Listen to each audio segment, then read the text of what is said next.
Наш эфир продолжит брифинг Координационного центра Республиканской комиссии «Вместе к победе». Предлагаем послушать.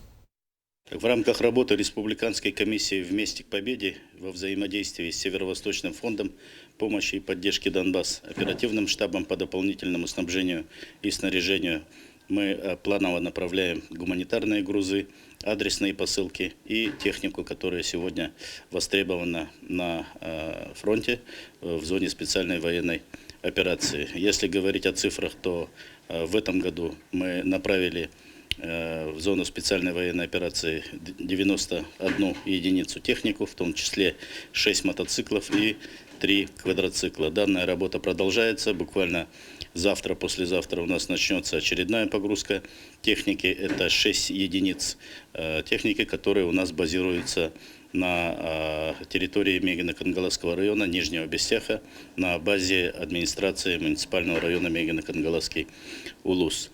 Сегодня бесперебойная отправка техники позволяет планировать и объем сбора адресных посылок, и волонтерской продукции, в том числе подготавливать техническое состояние машин, которые мы направляем. По следованию пути также будет погрузка с Алданского района, с Нерюнгринского района. Сегодня мы на короткой связи и понимаем те объемы, которые будут загружены. Также в рамках деятельности Северо-Восточного фонда помощи и поддержки Донбасс, открытости и разъяснения той работы, которая сегодня проводится, продолжается встреча с отраслевыми коллективами. На сегодняшний день состоялась 51 встреча с примерным охватом порядка 2000 человек, где предоставляется подробный отчет направления и освоения средств пожертвования, ну и также целевая помощь по заявкам наших военнослужащих. Пользуясь моментом, хочу поблагодарить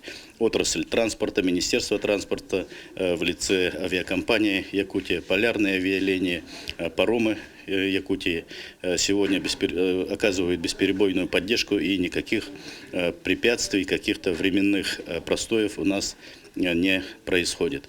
Безусловно, заявки поступают в том числе и сезонного характера. Здесь и волонтеры, и наши производители технических средств понимают и приспосабливаются, и также реагируют на те сезонные заявки, которые имеют определенную специфику.